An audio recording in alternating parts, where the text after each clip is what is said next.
Hola,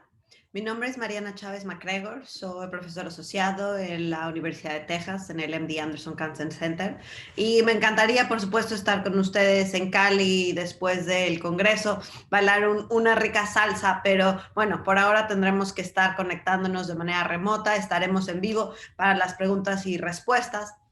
y la parte de discusión de la sesión. Pero lo que voy a hacer en los próximos 15, 20 minutos es hablar del manejo de pacientes después de la neoadyuvancia. ¿Qué hacemos con las pacientes con enfermedad residual?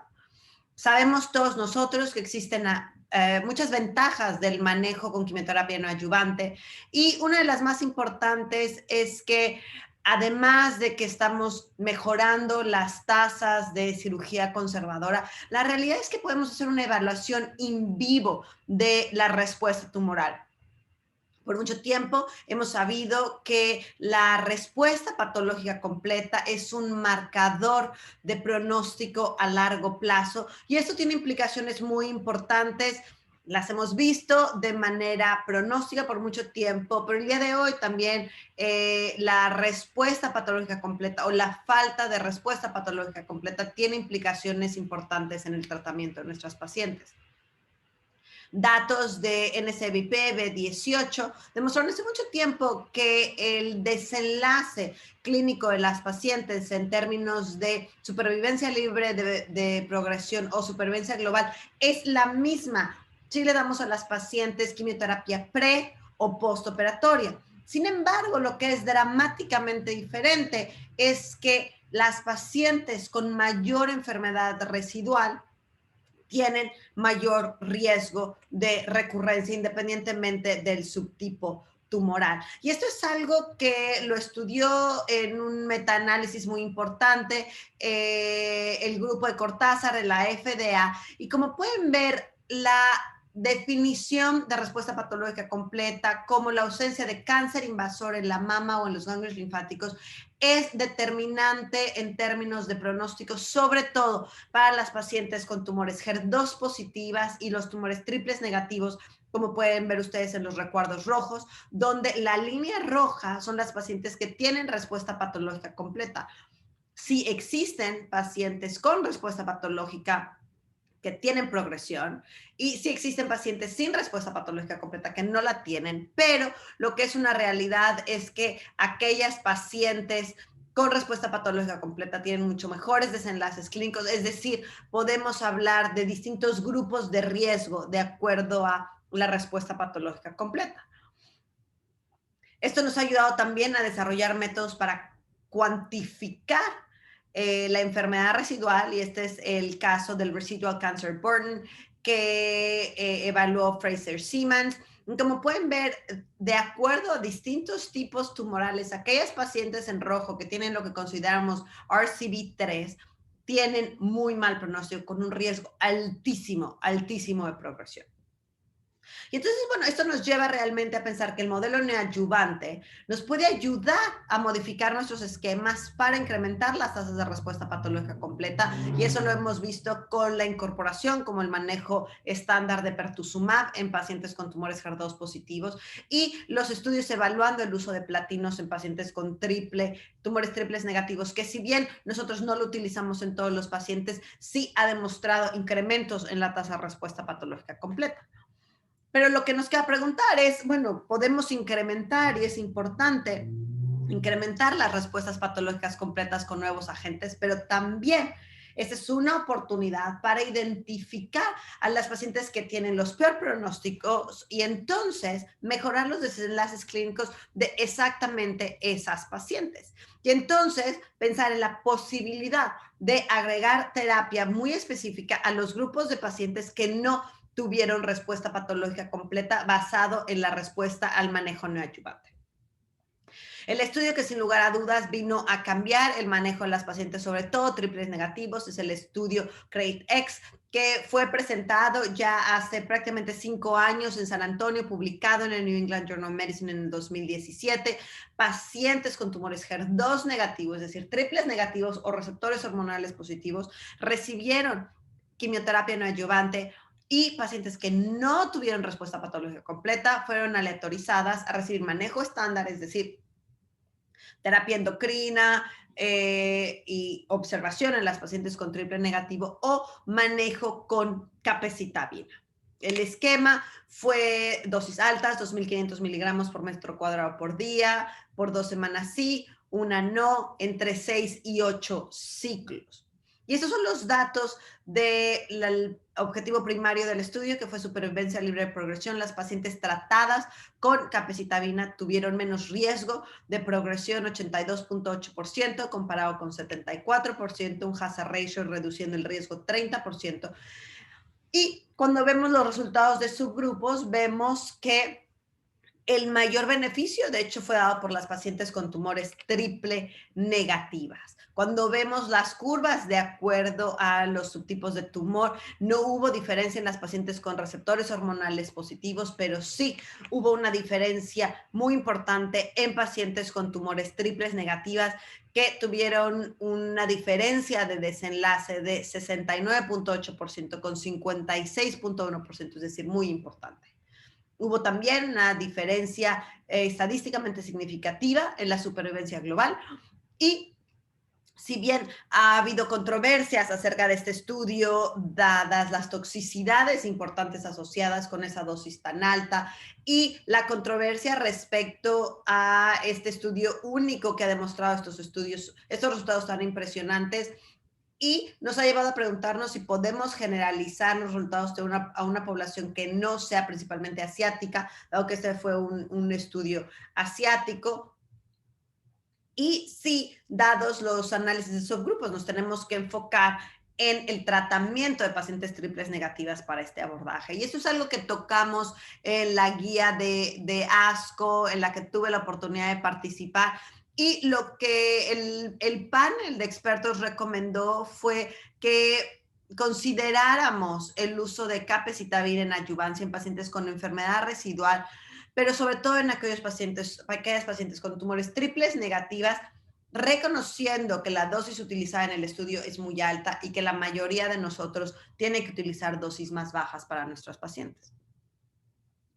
Ahora, hablando de pacientes con tumores HER2 positivo, con la incorporación de pertuzumab, con esquemas que contengan dobles agentes, hemos visto tasas de respuesta patológica completa muy altas. En el estudio CRISTINE, el brazo de pacientes tratadas con docetaxel, carboplatino, trastuzumab y pertuzumab identificó una tasa de respuesta patológica completa de 56%, que llegó a ser tan alta como 73% en el grupo de pacientes con receptores hormonales negativas. Es decir, un porcentaje muy, muy alto de pacientes que alcanzan y consiguen una respuesta patológica completa. Pero ¿qué hay de ese otro porcentaje que no y que puede tener un riesgo muy alto de recurrencia? Bueno, esta población fue evaluada con el estudio Catherine, un estudio muy importante en el que pacientes con enfermedad residual después de neoadyuvancia y enfermedad residual demostrada como tumor invasivo en la mama o en la axila, fueron aleatorizadas a continuar trastuzumab adyuvante o a recibir TDM1. Si bien cuando este estudio se diseñó inicialmente no estaba aprobado el uso de pertuzumab en adyuvancia, este estudio se modificó y hay un porcentaje de pacientes que de hecho recibieron bloqueo doble. En este estudio, la mayoría de las pacientes tenía receptores hormonales positivos y, como les decía, cerca del 18% de las pacientes recibieron bloqueo doble con trastuzumab y pertuzumab. Catherine, un estudio positivo, donde las pacientes tratadas con TDM1 tuvieron menor riesgo de recurrencia, 77% en el brazo de trastuzumab, comparado con un 88.3% en el brazo de TDM1, con un hazard ratio de 0.5%, es decir, un riesgo que se redujo a la mitad en el riesgo de recurrencia en estas pacientes al darles un medicamento que seguramente no tenía en este caso resistencia, como lo era el trastuzumab que las pacientes ya habían recibido. En los análisis de subgrupos, como pueden ver, todos los grupos se beneficiaron independientemente del estado hormonal y de si las pacientes habían recibido bloqueo doble o no. El riesgo también de recurrencia también se redujo, no solamente el de enfermedad invasora, que como saben incluye por la definición de STIP otro tipo de tumores primarios y cáncer de mama contralateral, pero también se redujeron de manera muy importante las recurrencias a distancia. El estudio Catherine realmente ha cambiado el manejo estándar de nuestros pacientes y ahora nuestros pacientes, después de recibir una adyuvancia, las identificamos si tienen enfermedad residual y mantenemos el TDM1 en este grupo de pacientes. Entonces sí hay realmente un cambio radical y que ha hecho que utilicemos muchísimo más la neoadyuvancia, porque el día de hoy para nosotros es estándar que las pacientes con tumores triple negativo y HER2 positivo, siempre y cuando esto sea posible, reciban tratamiento con neoadyuvancia. Todas nuestras pacientes con involucro ganglionar, todas nuestras pacientes con tumores de más de 2 centímetros, siempre reciben neoadyuvancia, porque eso nos da la posibilidad de modificar nuestro tratamiento en adyuvancia y mejorar los desenlaces clínicos de nuestros pacientes. De manera muy breve, voy a mencionar qué hay acerca de otro subtipo de cánceres de mama, otro tipo de agentes, y eso nos lleva a hablar, por supuesto, de las pacientes con tumores cáncer de mama receptores hormonales positivos. El estudio Penélope, que ya ha sido previamente presentado, ustedes lo conocen, es un estudio donde pacientes que no obtuvieron respuesta patológica completa después de quimioterapia neoadyuvante fueron aleatorizadas a recibir tratamiento con palbociclib en combinación con terapia endocrina o con placebo. Después de 43 meses de seguimiento, este estudio es un estudio negativo donde no se ha visto ninguna diferencia en dar manejo con palbociclib en este caso. Debo de mencionar, por supuesto, que hay un estudio con un inhibidor de CDK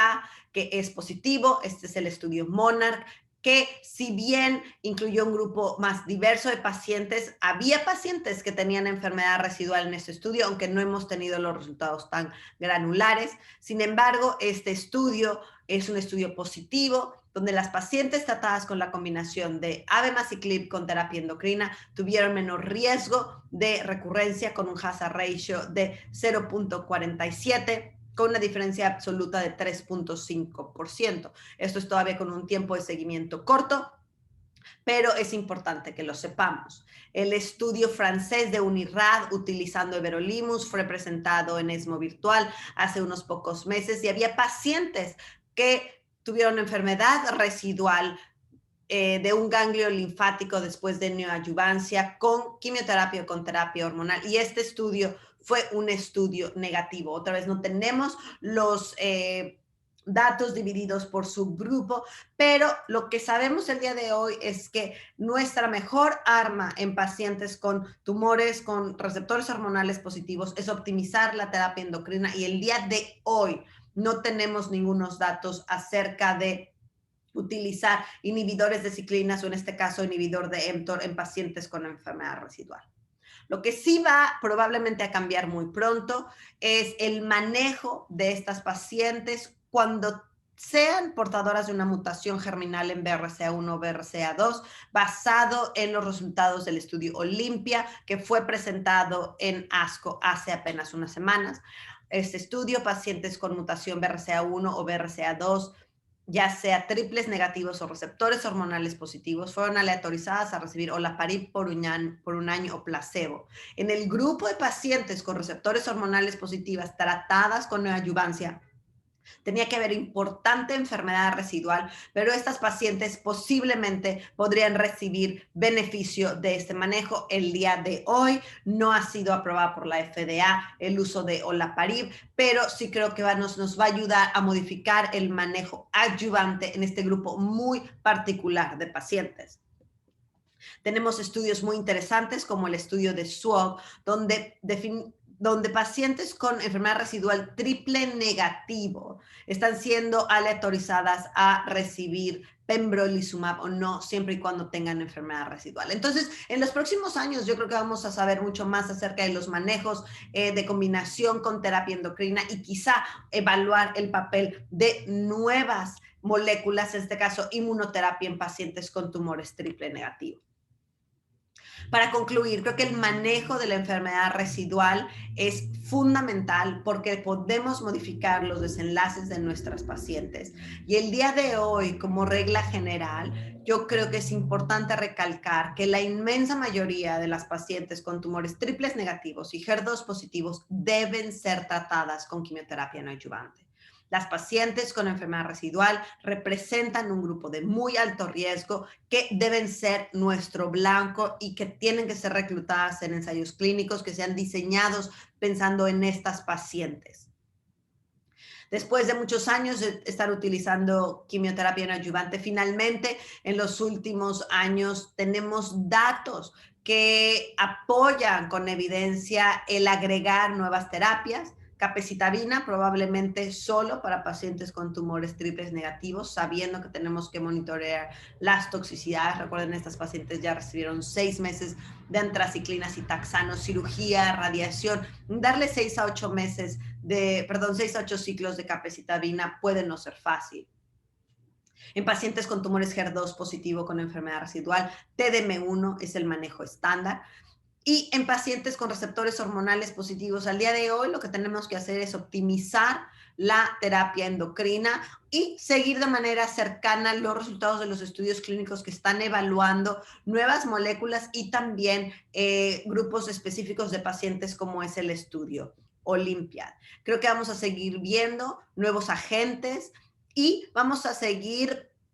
demostrando y viendo cómo en el manejo neoadyuvante, si bien es dado y coordinado por los oncólogos médicos, tenemos que formar parte de un equipo multidisciplinario coordinado para poder realmente beneficiar a nuestras pacientes donde haya comunicación dentro de todas las partes. Entonces, claramente el trabajo en equipo, patólogos, radiólogos, cirujanos plásticos, radiooncólogos, etcétera, es fundamental para el desenlace apropiado y maximizar los resultados para el beneficio de nuestras pacientes. Muchísimas gracias y un saludo a todos.